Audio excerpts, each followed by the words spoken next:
So probably a half an hour away from my unique way of proposing to you.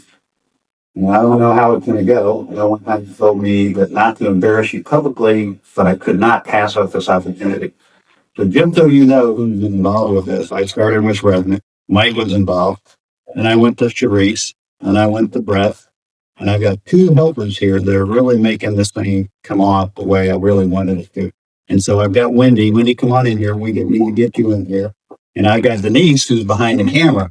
So we've all planned this thing. Wendy's going to run the slides. Denise set everything up for me.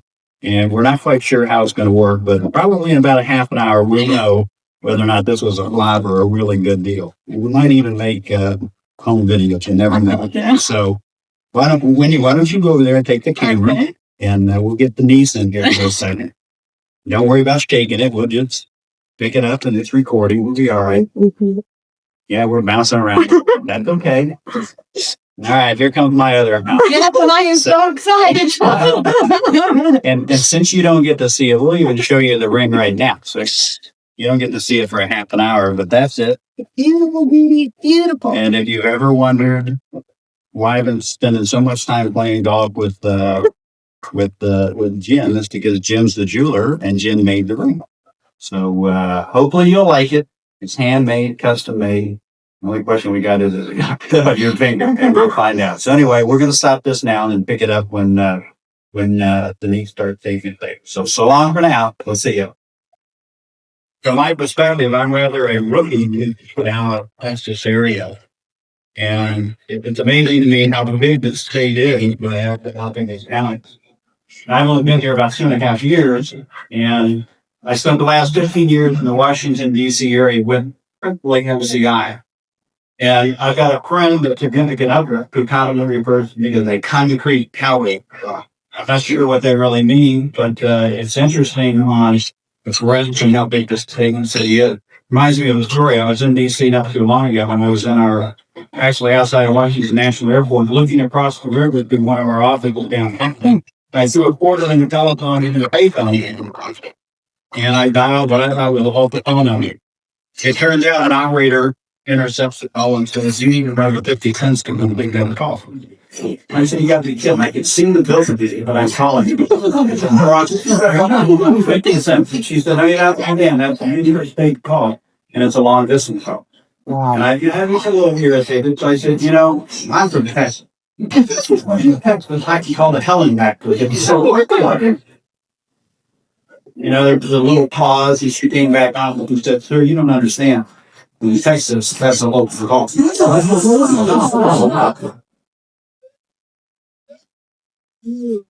I'm not an A tech kind of thing. Anyway, Mike talked to me last week at, I guess you know it, at Creek. And I had written a letter on behalf of probably what I'd say the number one sales team with today's temporary, and that's Marie and Linda. And I've written a letter on behalf of your fourth international MCI did. I think it was important because I have probably been more impressed by your organization than any company that I've had to deal with for a long time. And I offered to Mike, here's some of the insights that I have as a customer, and I don't believe you necessarily have people come and stand up and say that all the time. We don't necessarily have it in our either. Well, Mike said, "Why don't you come and talk to our people next week at lunch? I think they'd be interested to hear your side of the story, what you think of our company in very level set, honest words, and feeling the heart." I already did it, so I put a few slides together. And why don't we go to it? Let me see, I guess I got a... Anyway, this is what I want to talk about today. Let's talk a little bit about your strengths, your attitude towards your business. Let's talk about your commitment, not only to your people, but to the business. And probably the most important part is your future, where you go from here. And I'll go through this very quickly because I don't necessarily want to be between you and your next session. I know how exciting these off-site 3 days, 2 days, and even meetings are. Especially if you got to go line casting tonight. Anyway, let's talk about your strengths. And I would say the first one is really what I call is your customer service. I give you a real life example in Marie Hoffman, what would be to talk about. We had a real unfortunate situation with the temporaries that came to work after a poor me. We found that this individual added their time to eat for many months, paying off with a lot of money on all of our accounts. And when we found out about it, we immediately terminated it and went back to the process of how do we recoup the money. And obviously, you guys are more about charging us. The important thing during this whole process was that Linda and Marie never once came off with status. Look, you're the customer. It's our service that counts. We guarantee our shows what's important to you. And what was important to me was to be fair.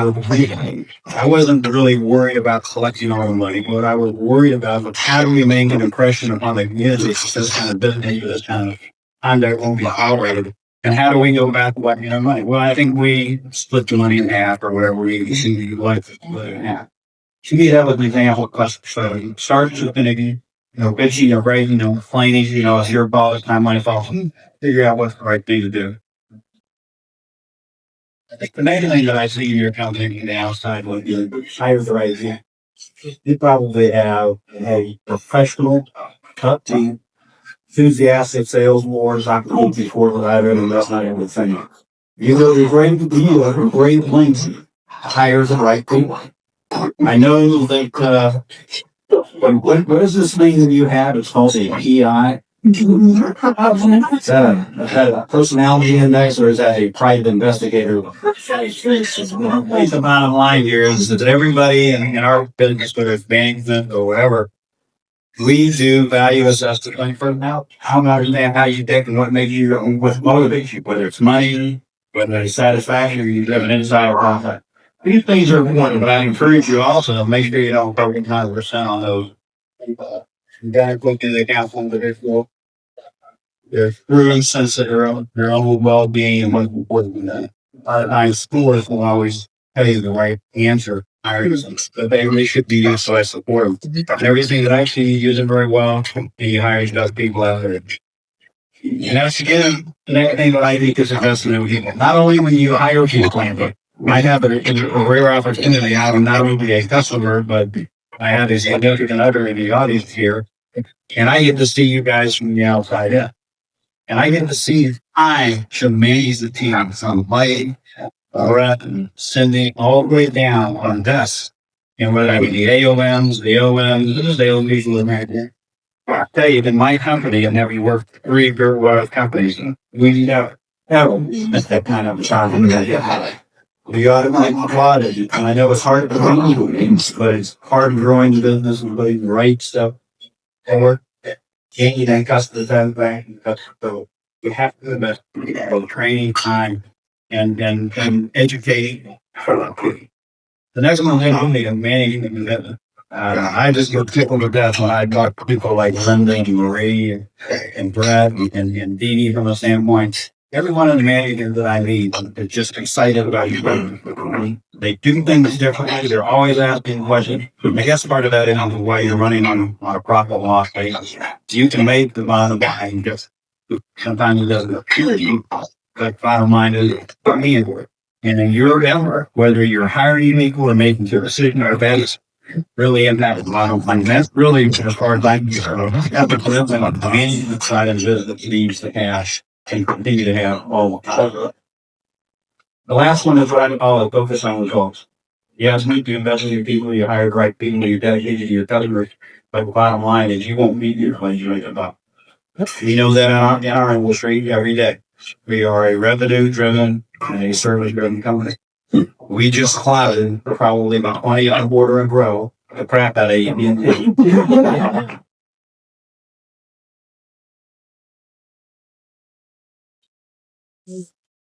And I guess I might be able to plug it. Normally when I probably talk to one of you customers, first thing out of my mouth is, thank you for your business.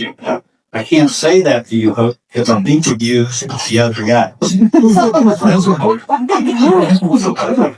Actually, it's not so bad because all that is one more opportunity for us to make business. So anyway, it's focused on the bottom line. And you have to be conscious of that, whether it's spending money, whether it's in this kind of an environment, or you have slideshows or not, you gotta keep an eye on the bottom line. And focus on your business, or you won't have a business to run 5 years from now.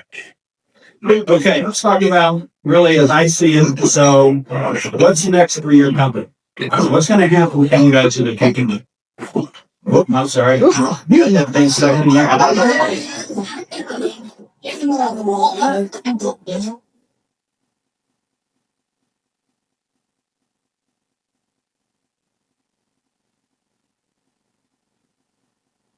Oh, they haven't heard it.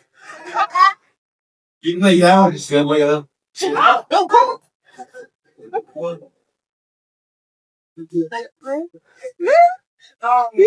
And red tree going down.